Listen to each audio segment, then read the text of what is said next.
Nasya Gananjana Shalakaya Chakshun Malatam Yanikatsmai Shri Gurave Namaha. I was born the darkest ignorance, and my spiritual master is kind and also showing torchlight from his knowledge. I therefore offer my respectful obeisances under his lotus feet. Srila Prabhupada Ki Jai. Okay, we're reading the 7th chapter of Bhagavad Gita entitled Knowledge of the Absolute, text 26. So Joanne told me she read the verse but didn't read you guys didn't read Not the the purport, yeah. Yeah, just the verse. We'll read the purport, but we'll read over the verse again of text 26. Vedaham samatitani Vedaham samatitani Vatamanani chajuna Vartamani Vartamani Bhavishyani cha bhutani Vishyani Chabhutani Mam tu veda nakaschana Pam tu Veda Nakashana. Okay.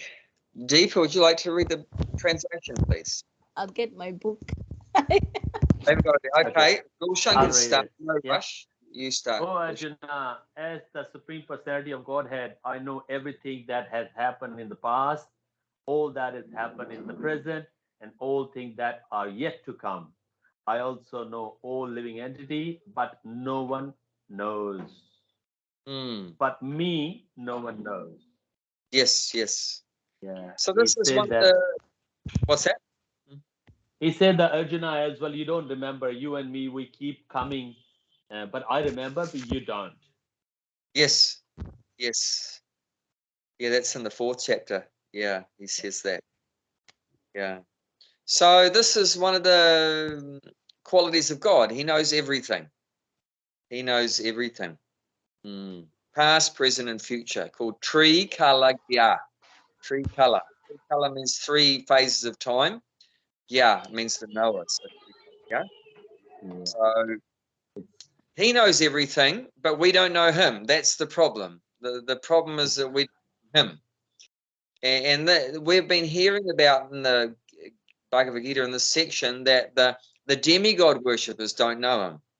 And then we read about the impersonalists, the Mayavadis. They don't know him either. He's covered by a veil like that of light, like that. We just read that. Covered by his internal potency.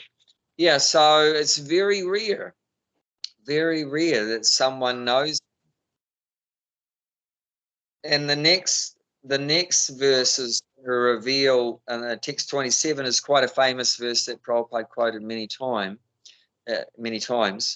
is going to reveal why we don't know him. What is the cause of that ignorance that we're in? And what that verse says, we're just looking ahead at 27, is because of our desire, Icha, our desire to be God, and because of that desire to be God is there, the Dvaisa, which means hatred of God. We're envious of God and we hate God. So because of that, because we're trying to take his position and get rid of him, we're acting in a very inimical, very bad way towards him. So therefore, he's distanced himself from us. He's hidden himself from us because of that desire is there. However, if we give up that desire to be God and we give up the hatred of God, and what do we replace that with? What do we replace that with? What can we replace that with? Instead of a desire to be God, what should we desire?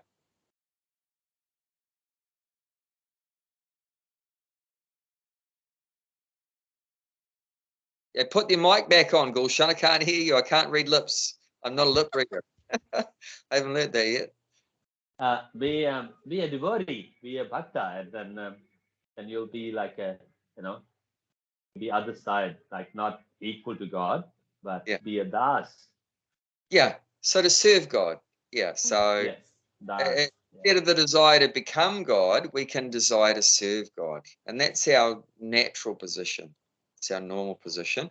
And instead of hating God, what can we do? Love God. Love God. Yeah. So desire to serve God and love God. And if we do that, then he reveals himself.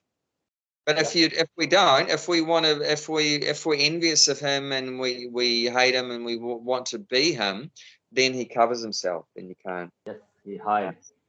Then he hides like that. Even as in the heart, there's no one closer to us than him, but he's hidden there. He's hidden there. Some nice music in the background there. I have to Bhajans. put a mute on it because my mom's watching that. That's Sounds nice. Sounds nice. Mm.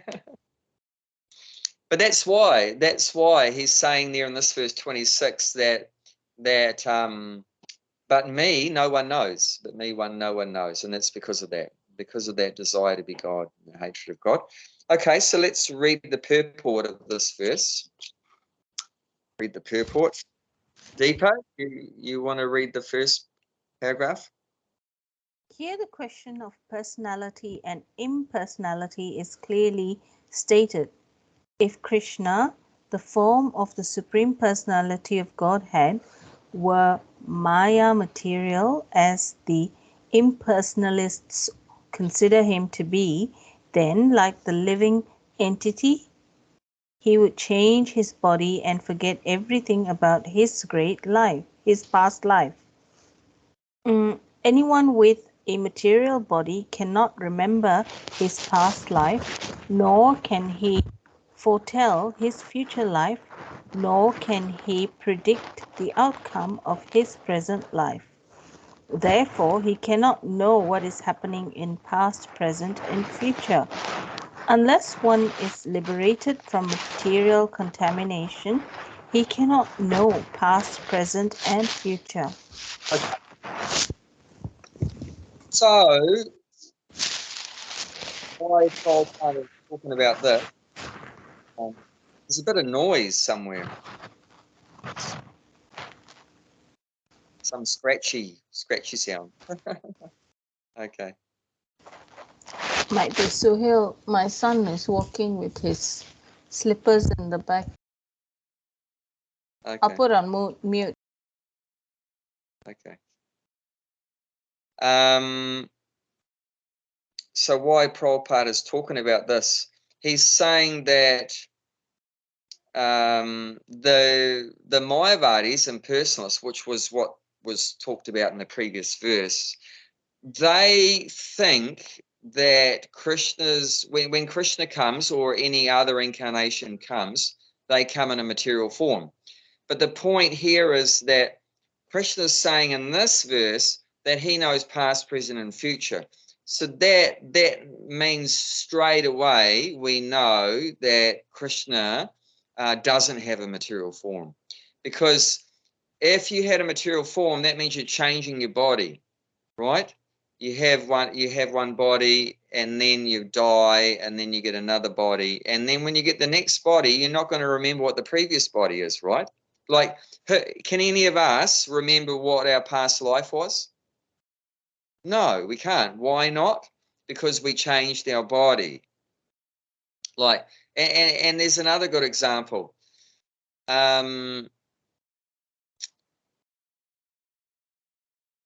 Daytime and nighttime is also like a change, right? Is also like a change. Like going to sleep at night is like a small death, you could say, because you actually leave your gross physical body. The subtle body leaves the gross physical body, leaves the body, and then usually it comes back in and you can wake up. But some people die in their sleep, right? They never wake up.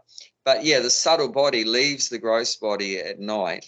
So it's like a small death in one way. So at night, you forget the daytime, don't you? You're dreaming about something. You forget the daytime activities, right? At nighttime. And when you wake up, what happens? You forget the night. isn't it? You've forgotten the night, because there's a change has taken place between daytime and nighttime. So in the same way, when this body dies and you get a new body, you forget the previous body. So, but Krishna's saying here, he remembers the past and the present and the future, he knows. So that immediately you know that Krishna doesn't have a material body. Because if he did, he wouldn't know the past and the future.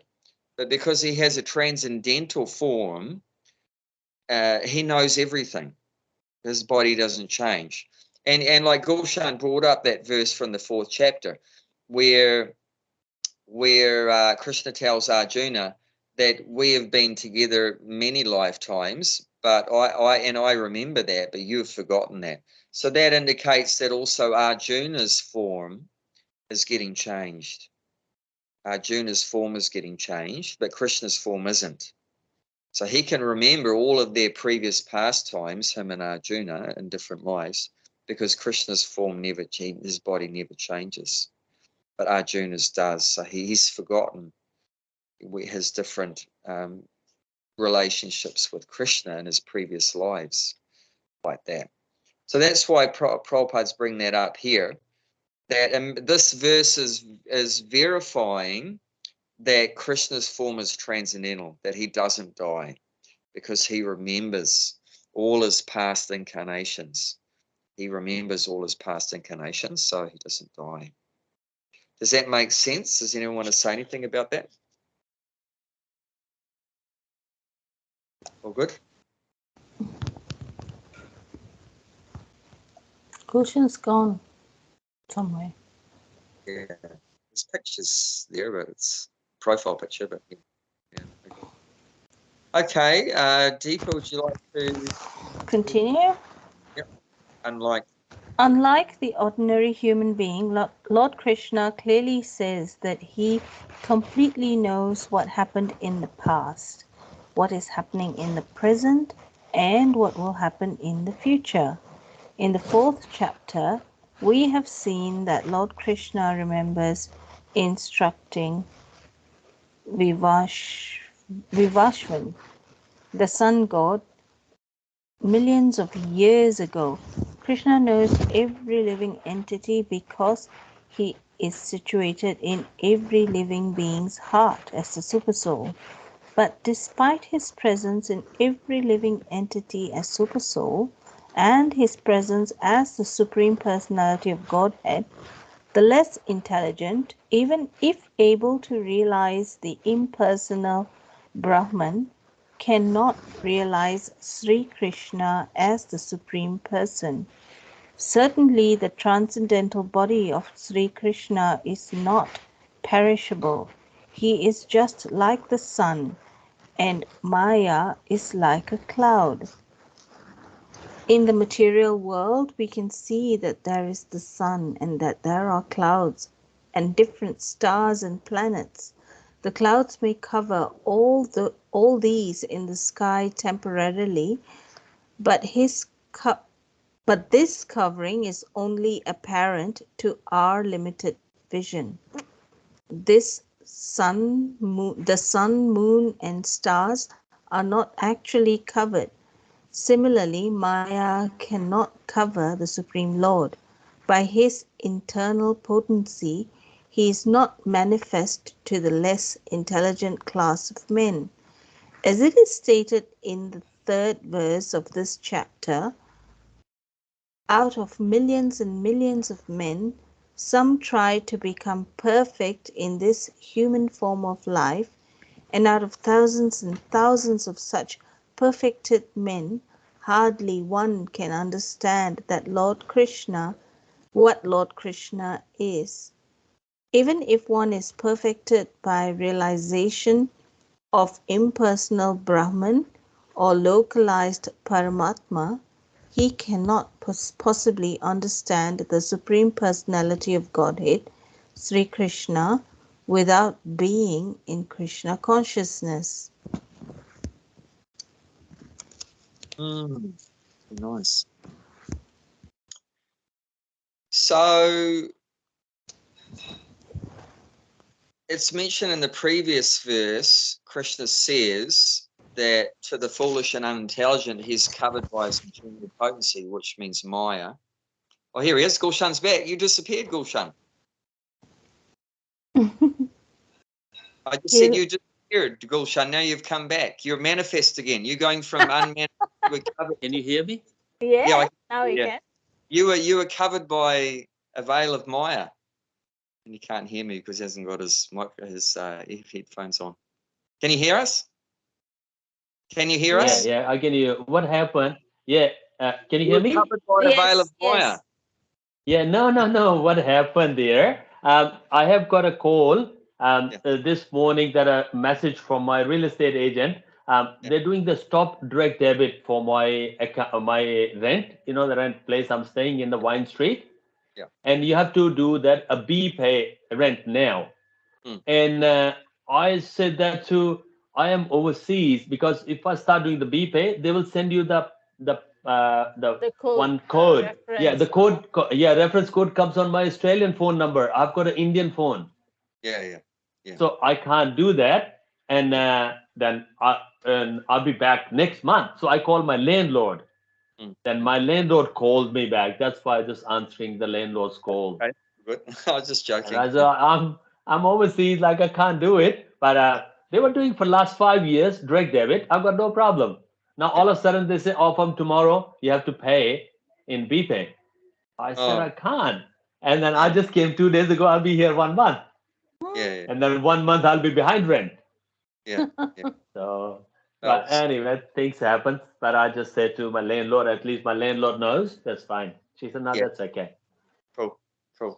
Sorry, I missed that. Yeah. That's okay. So what it's saying now is that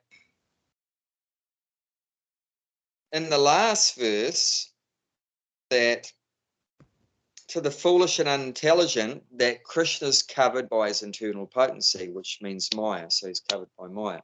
So in this verse, what Prabhupada's saying, he's giving a nice analogy to help us understand how Krishna's covered by Maya. So Krishna's compared to, in this verse, he's using the analogy that Krishna's compared to the sun and Maya's compared to the cloud. So the question is, can the cloud cover the sun? It's only covering our vision. It can cover the sunlight, but you cannot cover the sun. Well, like Deepa mentioned, covers our vision. Yeah, so that's what's covered. Vision. Because how big is the sun? The sun is millions of miles wide. Yes. How big is the cloud? It's only 100 miles or whatever, like 50 miles. So how can something that's 50 miles cover something a million miles? It can't. But what's covered is our eye is covered. You know, so between the sun and our eye, the cloud comes, you know, between our eye and the sun. So our eye gets covered by the cloud. So in the same way that Maya can't cover Krishna. But actually what's actually happening is that we get covered by Maya. We are smaller than Maya, and Maya is smaller than Krishna. Do you understand the hierarchy? We're smaller than Maya, and Maya is smaller than Krishna. And Krishna is greater than everyone else. Krishna is greater than Maya. He's greater than us, like that. So he's not covered by anybody. But we can easily be covered because we're so insignificant. We're so small. And that's another way of, you know, clearly understanding that we are not God, because God can never be covered by Maya. Now the Mayavadis say that we are God, but we have just forgotten that we're God. And if we do some meditation, if we do some yoga process and meditation and everything like that, study the scriptures and everything, and chant some mantras, we'll remember that we're God. We'll realize that we're God. But the question is that how can God forget that he's God? That means that Maya is greater than God? No, I'm sorry. It doesn't work like that. Now, God is... If they are God, would they able to carry the Govardhan on the pinky? Yes. Yeah, that's right. Yeah. They can't even carry the chair. Yeah, so we're so limited. We're so limited in our strength and our knowledge and everything. So God is unlimited, and there's no way that Maya can be stronger than God and make him forget that he's God. You know, so that immediately defeats. If you ever, come across a impersonalist in Mayavadi, you can easily defeat their philosophy that they think that they're God, but they've just temporarily, forgotten because of Maya like that, and they're going to remember. No, that's just ridiculous. So the sun can never be covered by a cloud. So Krishna can never be covered by Maya, but we can get covered because we're just a tiny jiva soul. We're just a tiny jiva soul.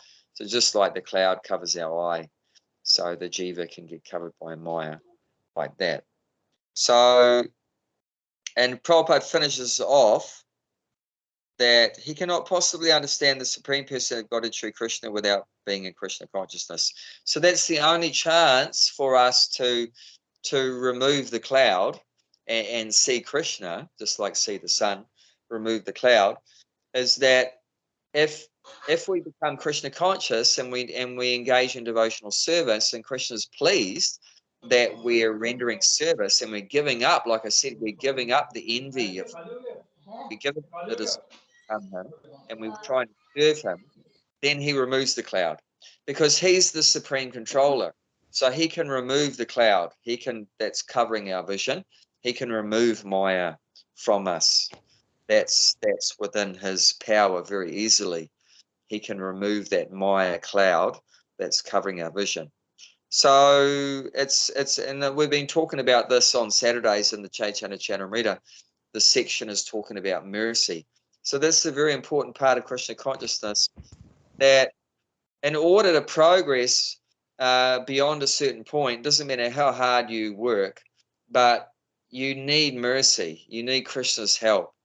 Of course, we try our best in doing whatever our work is and our service and everything, but that only will take us so far. But in the ultimate stage, you need Krishna's help. And unless Krishna lifts you up and reveals himself, then you can't progress. You can't progress. So our endeavor is important, but that's not the whole equation. The whole equation is 50% that we have to make the effort, and 50% is Krishna's mercy. And that comes out in what pastime? What pastime of Krishna talks about that point, that you got to put an effort in, and also Krishna's mercy has to be there. No, not good. I'll give you a clue. Something to do with what's coming up, Kartik, Damodar month. Damodar month, or Kartik, is coming up. Oh, it's when he was being tied up. Yes. And then there was not enough. With the rope, the rope was 2 inches short.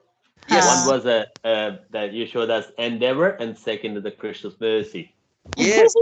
That's it. So she was trying really hard to try Krishna, but she couldn't. No matter how many ropes she joined together, it was 2 always inches. Yeah.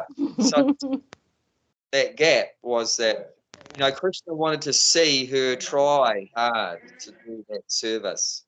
And then after seeing her try so hard, then he felt compassionate towards her and gave his mercy and allowed her to tie him. Because, of course, no one can control God, right? God is stronger than anyone. But God voluntarily allowed himself to be controlled by the love of his devotee. So God is not exactly controlled by the devotee, but he's controlled by the love of the devotee. Do you understand that? So what controls him only is love, not by force.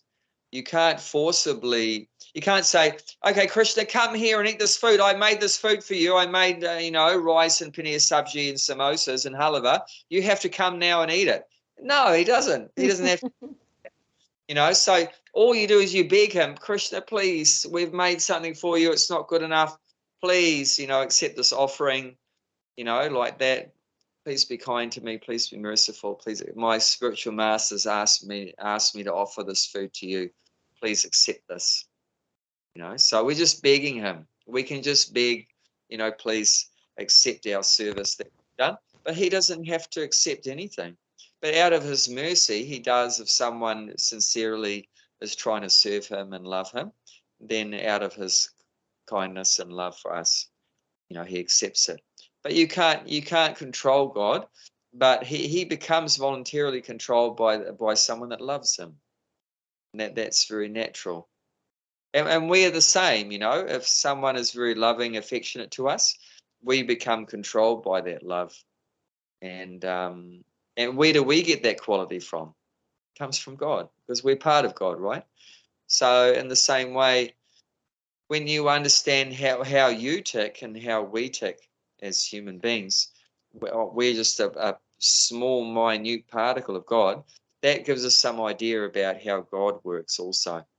So just like we get controlled by someone that loves us, so also God is also controlled by love.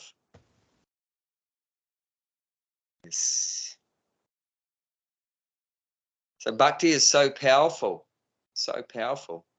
God is a supreme controller, right? Lord Brahma says in his Brahma Samhita, Ishvara Parama Krishna.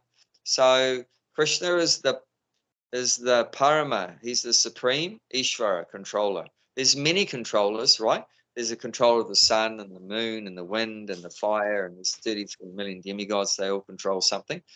But Krishna is the controller of all controllers. He's also one bhajan by Bhaktivinoda Thakur says, Sarva Ishvara Ishvara. He's the controller of all controllers. Sarva Ishvara Ishvara. Something like that it goes. Sarva Ishvara Ishvara. He's the controller of all controllers, or Parama Ishvara. But although he's the supreme controller, but he becomes controlled by the love of his devotee. So by the bhakti of his devotee. Bhakti, love, right? Loving service done with love. So what is the level of bhakti? You tell me. It's top. It's the highest level. Yeah, I mean, bhakti even controls the supreme controller. That's amazing, isn't it? That's right. That's why the Krishna says that if you ask, I can give everything. You want money, woman, anything, but I can't give you easily bhakti. In the bhakti, he can control the bhakta. He under the control of bhakta. Yes. That's why he doesn't give you bhakti that easy. Right. Yeah, that's a good point. So it's actually said in the Nectar of Devotion, there's 6 characteristics of pure devotional service. And the 5th one mentioned is very rarely achieved. Very rarely achieved. So why is pure so rare? I think Gulshan is explaining. Because pure bhakti controls Krishna. So Krishna thinks very carefully before he hands out pure bhakti, before he bestows pure bhakti, because it completely controls him, you know, so like that. You know, Nanda Maharaj, for example, Krishna's father, pure devotee, says to Krishna, hey, Krishna, bring me my shoes. You know, so Krishna's like carrying his father's shoes on his head and everything like that when he was a little baby and everything like that. Sometimes they would ask him to bring him something, and it's like he's acting like it's too heavy for him. So he's like dragging it on the floor. You know, Chris is like dragging the article on the floor because he's acting like a little child and it's like too heavy, but he's struggling to bring it like that. So yeah, he's completely under the control of his devotees. So sweet. And we know, right, Arjuna in the beginning of the Bhagavad Gita is saying that Senayo Ubhaya Madhya.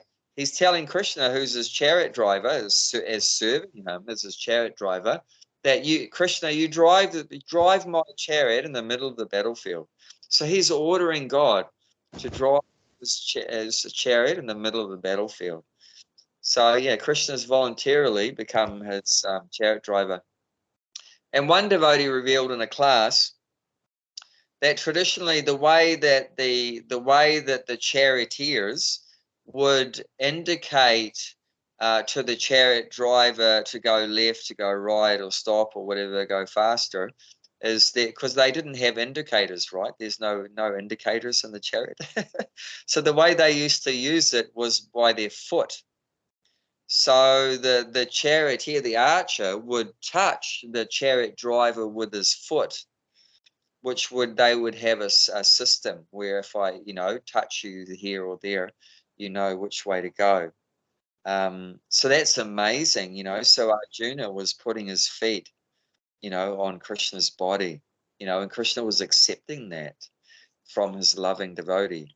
But nobody else can do that. You try anyone else putting their foot on Krishna, so you can't get anywhere near him. And if you did try, he would chop your head off with a disc, So, Shishupal came to attack Krishna, and Krishna chopped his head off with the Sudarshan chakra.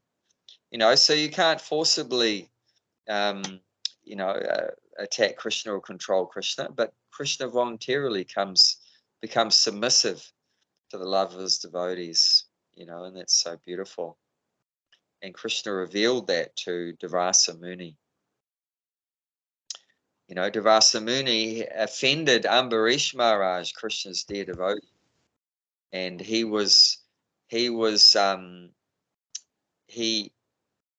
had created a demon from pulling a hair out of his head. He pulled a hair out of his head and smashed it on the ground, and it became this big demon and attacked Ambarish. But Krishna he's vowed to always protect his pure devotees. He had left Sudarshan chakra there to protect Ambarish. And Ambarish tried to protect himself. He was completely, and he wasn't worried. But the Sudarshan chakra protected him, and it got rid of this demon summoned by Durvasa, and then chased after Durvasa. And Durvasa, running from Sudarshan, the heat of Sudarshan, went to his father, Lord Brahma. Brahma said, "I can't protect you, mate. Good luck." And then he went to his brother, Lord Shiva, and his brother said, "Sorry, mate, can't do anything about this one. You'll try Vishnu." So then he went to Vishnu, and Vishnu said, "Sorry, I can't help you." He said that I am not independent. I'm completely dependent upon my devotees. And he said they control my heart. I mean, when I read that verse, it's just completely blows my mind.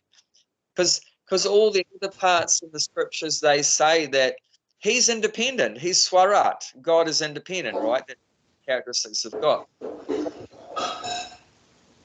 But and he doesn't depend on anyone. But this particular verse that he's speaking to Durvasa is telling us something different. He's saying, I am dependent on my devotees. And he said, I am not independent. And then he said that I am completely, my heart is controlled by them, which is completely different than what you hear. Like I said, he's a supreme controller, right? But here in this verse, he says, I'm under the control of my devotees. And then he says, not only are my devotees dear to me, but the devotees of my devotee is very dear to me. And for me, this verse gives me the greatest hope, because I'm not a devotee, of Krishna, nowhere near a devotee of Krishna. But if we can just be a devotee of someone that is a devotee, if we can be a devotee of someone that is an actual devotee of Krishna, like Prabhupada, right? Prabhupada, there's no doubt, I'm sure there's no doubt in anyone's mind, any devotee's mind, that Prabhupada is a pure devotee of Krishna. That was obvious. And, so Prabhupada guaranteed Prabhupada is a devotee of Krishna, pure devotee of Krishna, and he's very dear to Krishna. So if we can become a devotee of a devotee like Prabhupada, then Krishna's saying, then such a person is also dear to him. So that for me is our hope in this life, if we can become a devotee of a devotee, then success is guaranteed. So that's a beautiful verse, and that's reveals a very hidden, you could say, a very confidential, a very hidden quality of God, that in regards to his relationship with his devotees, he's not the supreme controller. He's not independent. He is dependent on them. With his relationship with everyone else, yes, he is the supreme controller. He's completely independent. He doesn't depend on anyone else. He's completely independent. He's a supreme controller.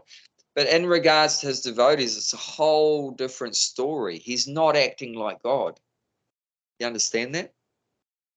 Why is it that when he's having a relationship with his devotees like Nanda and Yashoda and Arjuna and Radharani, he's not acting like God?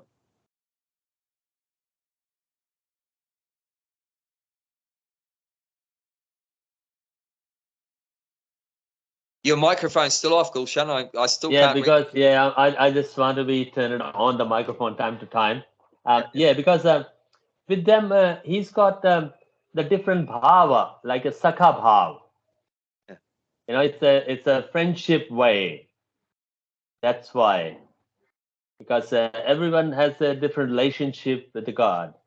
Yeah. It's Sudama has got a friendship way, and Yashoda has got a mother way, and Gopi have got a different that relation with that. So once he had that kind of relation, then he's different then. Yeah. Yeah. Is there a lot of pleasure in controlling?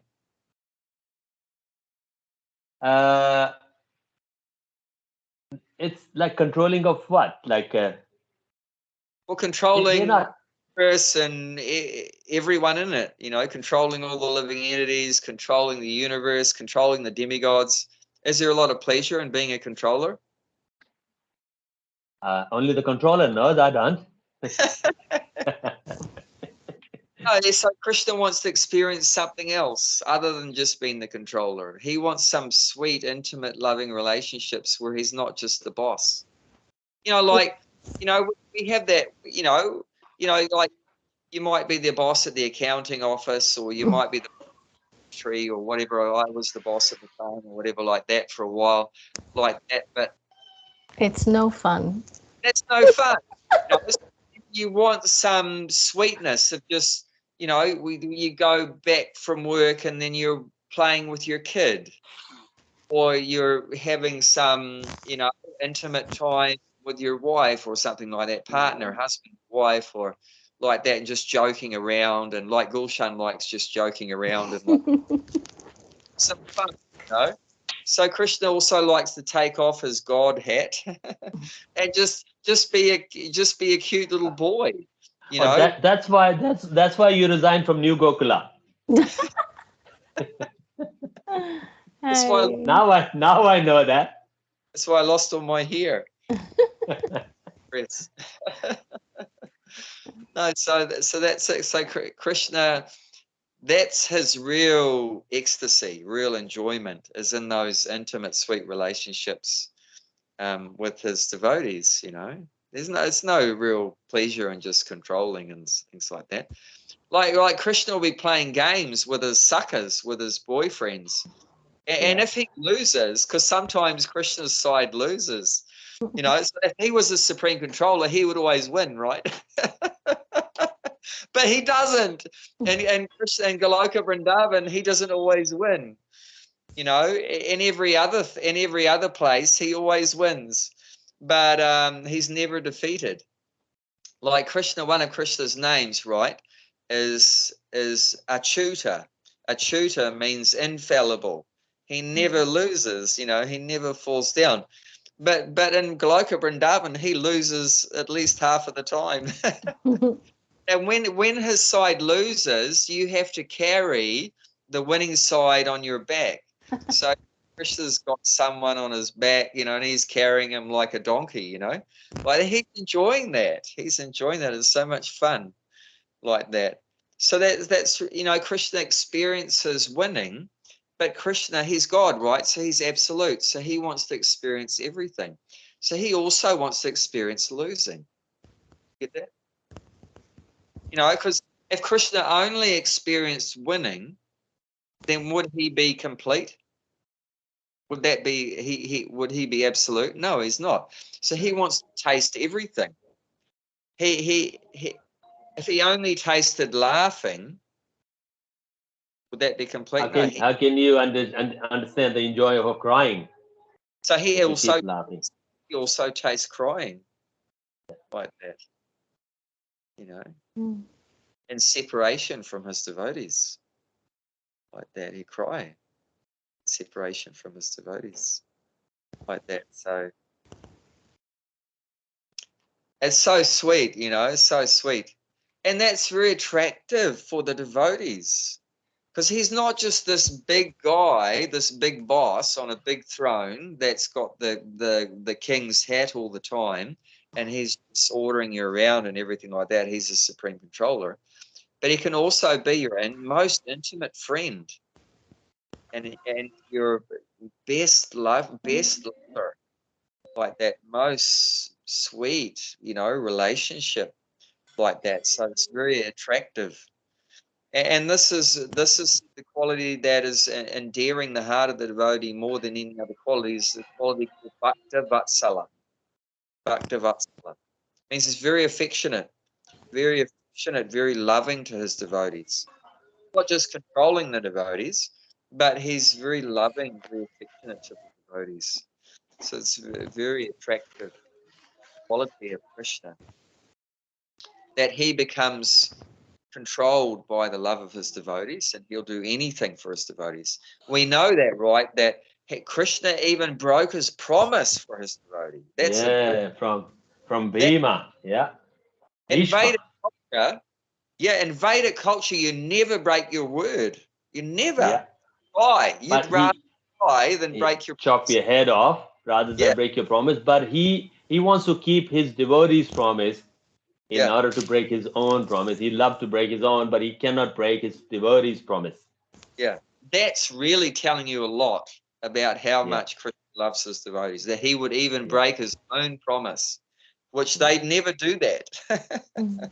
They never do that. Will it be possible for the guru as well? Like a Prabhupada was a guru, and then he could break his own promise, but he cannot break disciples' promise?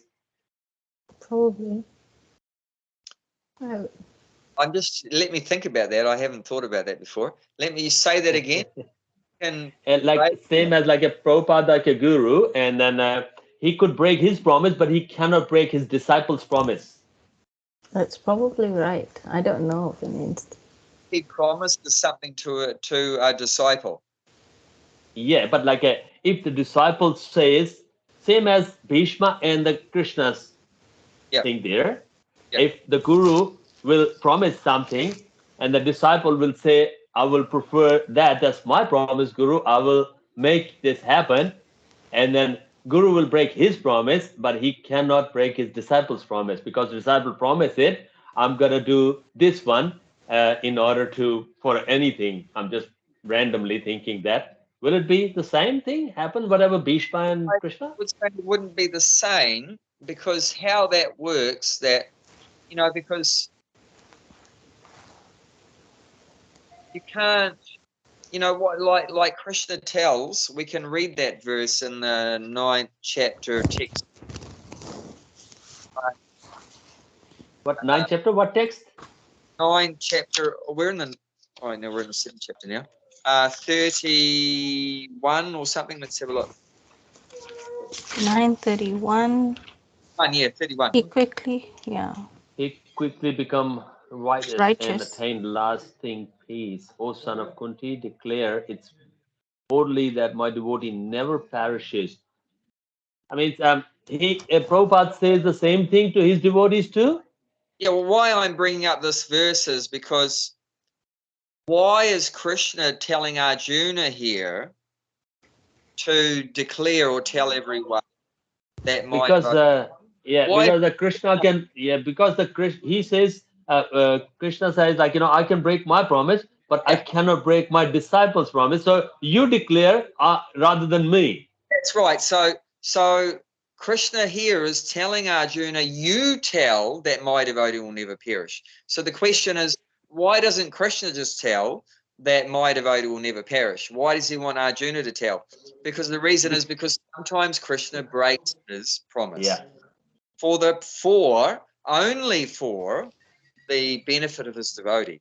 Whereas the Krishna's devotee's promise is never broken. So how is that possible that Krishna's devotee's promise is never broken? Because Krishna makes sure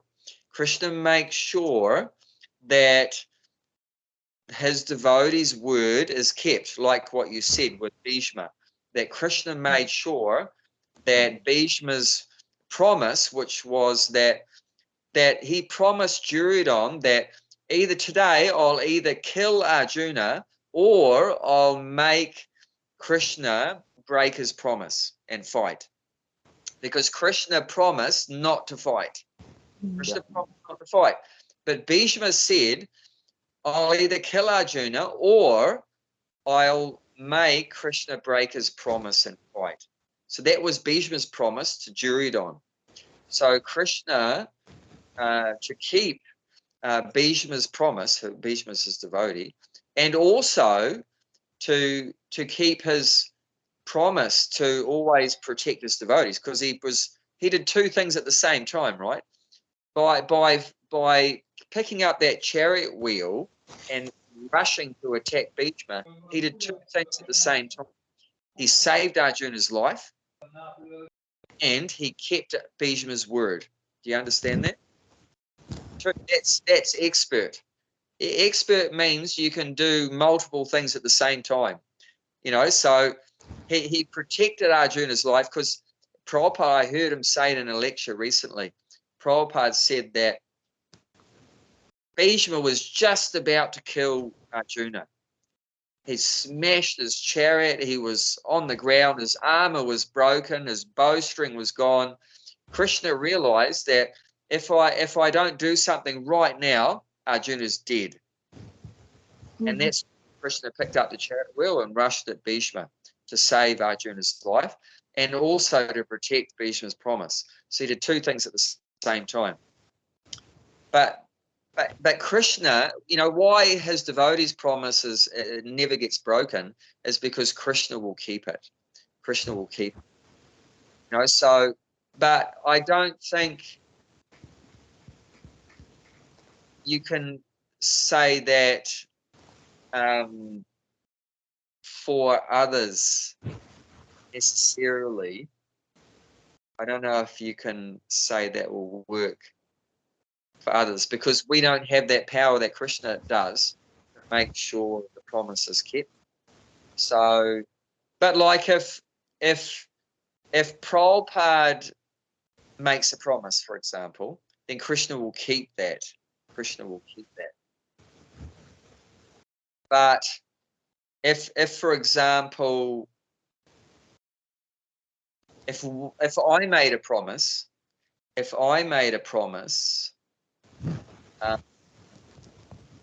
would Prabhupada make that come true in the same way? I don't think it would work exactly the same. I don't think it would work exactly the same.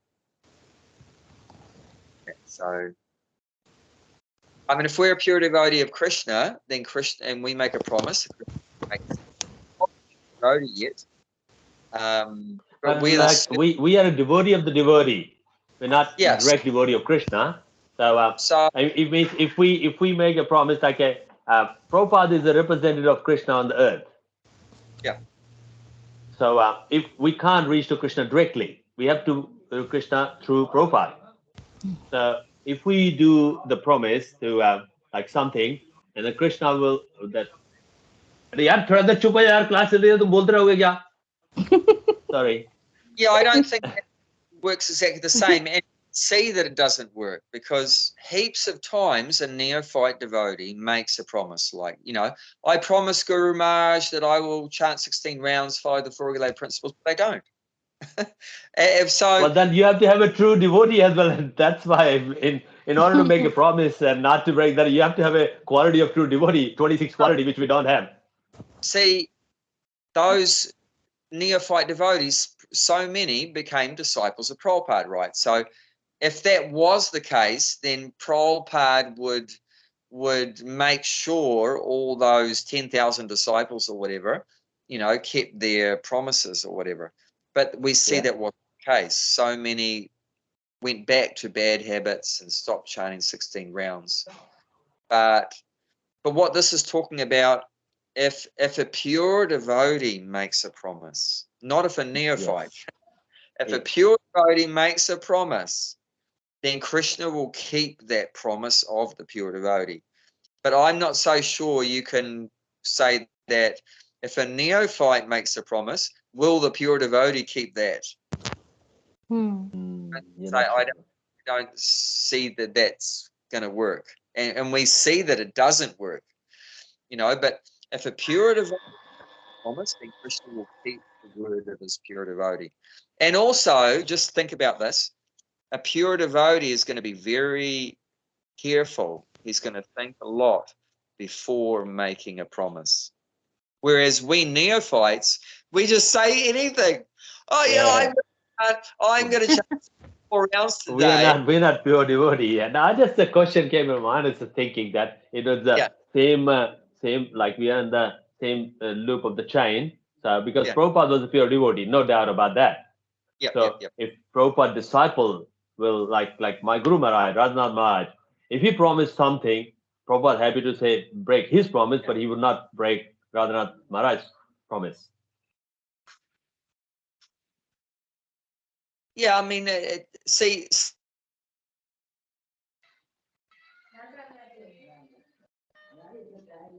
this is what we love. There's so much. Because Prabhupada loves his devotees. Well, it depends. It depends what is the relationship. It is relationship because Prabhupada was very, very loving their disciples. They are caring about their disciples very much. Prabhupada. So very, very deep care about their disciples. So it's very, very. So I guess if it's that too. There was different levels of relationships also. Yes, that's right. Because Prabhupada disciples are not like a normal devotee. They are special. That's why they came on the time of the Prabhupada. I didn't come. You didn't come. Deepa didn't come. Only because it's designed by Krishna. If Prabhupada came, these are the people going to come on the same time the Prabhupada, and then they will get the mercy. So, well, I guess. Yeah, I mean, but it's case by case. It's because we're talking about. If the love is there, then definitely you'll sacrifice yourself to love. Just like a mother would sacrifice herself, or a friend would sacrifice himself for a friend, or like Deepa's neighbor. Deepa. Oh my God! What he did that was look like complete Hollywood movies. I couldn't believe that. He went beyond himself. I know. Yeah. Well, I mean, if you think me, I wouldn't do it. I know. I told my friend, my opposite out of the blue, somebody doing that. I told my opposite house neighbor. I said to Erica, I said, Erica, I wouldn't do anything like that for you. No, that's why he did the remarkable thing there. I just, I hardly believe that these kind of people exist in this world in Kali Yuga. It's like a modern Superman or Rambo or something. He's not from Kali Yuga. I'm so interested to talk to him and hear like his thought process. What was he thinking? I mean, what? It's just Yeah, it's very special. Yeah, but I mean, I don't know if you know this, but not all of Prabhupada's disciples had, just that pure love. But no, it's just a question came in my mind because some of the Prabhupada disciples are very, very very loving and very like a great devotee. Some of the Prabhupada disciples, and then Prabhupada can do anything for them. Sure. But there are others. He explained this. Like Prabhupada told some of his confidential devotees, and this is in 1977, just before he left, Yes. said, there are some of my disciples that can't wait for me to die so that they Oh, over. yeah, that's true as well. Yeah. So And even with- Prabhupada says that, like, the way I'm running the organization is not going to run the same. He knew that. And it's true. So, the next Wait. verse 7, right, that we're coming up to, 7:27, is talking about desire and hate. So in the Yeah. same way that the soul desires to be God and hates God, and that's reflected down into all of us, that not only do we desire and hate God, but we desire and hate each other. So we even desire to become the next spiritual master, and we even hate the spiritual master. yeah, because that's right. recognition and all the prestige and the worship and money and power and everything. And we want the power.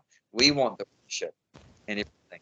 And even Prabhupada mentions amongst his God brothers that how when Bhaktisiddhanta Saraswati passed away, so many of the disciples were fighting over who would be the next Acharya. And even after Prabhupada passed away, some of his disciples, they wanted to be acharyas, and they actually did. There was an acharya, called zonal acharyas. I think it was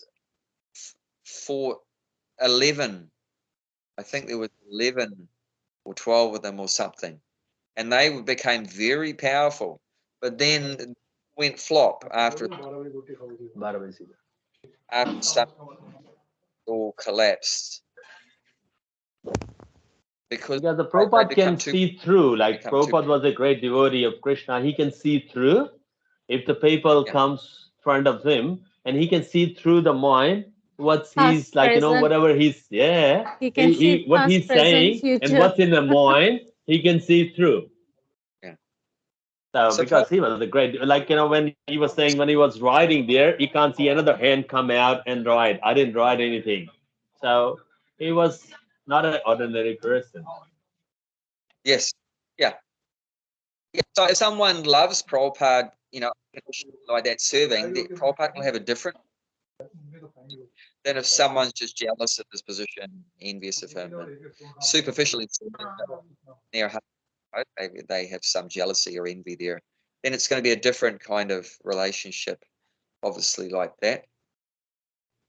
But yeah, it's case by case. Yeah. So it's depending on the degree of love. This is depending on the degree of love. So if you 100% surrendered to Krishna, Krishna 100% surrendered to you. And if you're 50% surrender, he's 50% surrendered, like that to you, like that. So it's it's fair, very fair. And that's the verse. What is it? The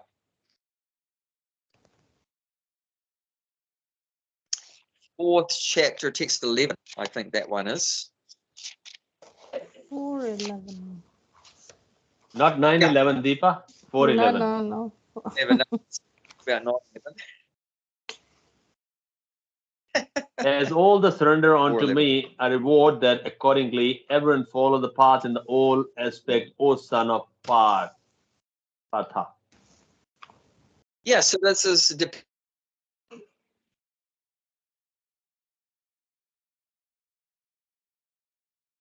Frozen.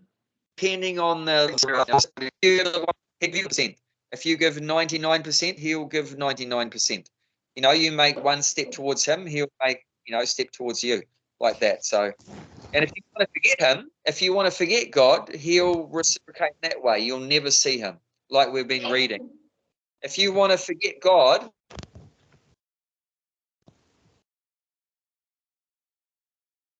then you can never find him. You'll never find him. And if you want to remember him, you'll never forget him. Reciprocates perfectly according to our desire. He knows what our desire in our heart is, and he'll reciprocate perfectly. And so it's just to the degree of the love, like that. Krishna's what are we saying? God's a person. He's not just some energy. He's not a robot like that, not a mechanical device. He's a person. If you treat me nice, He's a person with a, like I call it, complete person. We all are incomplete, but he's a complete. yes, yeah. So what we're finding out about here is just how personal Krishna is and how he reciprocates with you. Mm. If you treat him in a very personal way, he'll treat you in a personal way. If you treat him in a very impersonal way, he'll treat you in a personal way. Yeah, Like that's correct. If you go to the temple in the deity, if you're in the happy mood, you will see that Krishna's deity is happy. If you are in the sad mood, you can see that deity is sad. If you are got the tears in eyes, you can see the eyes and the tears of Krishna. Exactly. Yeah, 100%. Yes, definitely. Even the deity reciprocates with the worshipper. Yeah, If you think he's that's just a right. statue, then he's always going to be a statue.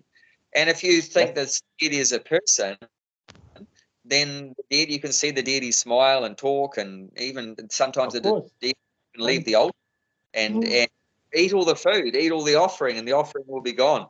There's one child,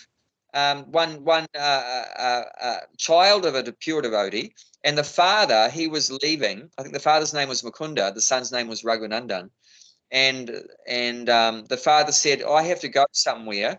Can you offer the bhoga to the deity?" And so he said, "Sure." He was a young kid, and but he knew what his parents were doing. But he is very innocent, very simple. He didn't know that the deity just eats with his eyes and doesn't have to physically eat it. He was thinking as a kid that, well, There you go. Come on, eat. eat the food with his hands and that. So kid became very upset after he put the offering in front of the deity that the deity didn't eat the food. I mean, physically eat the food.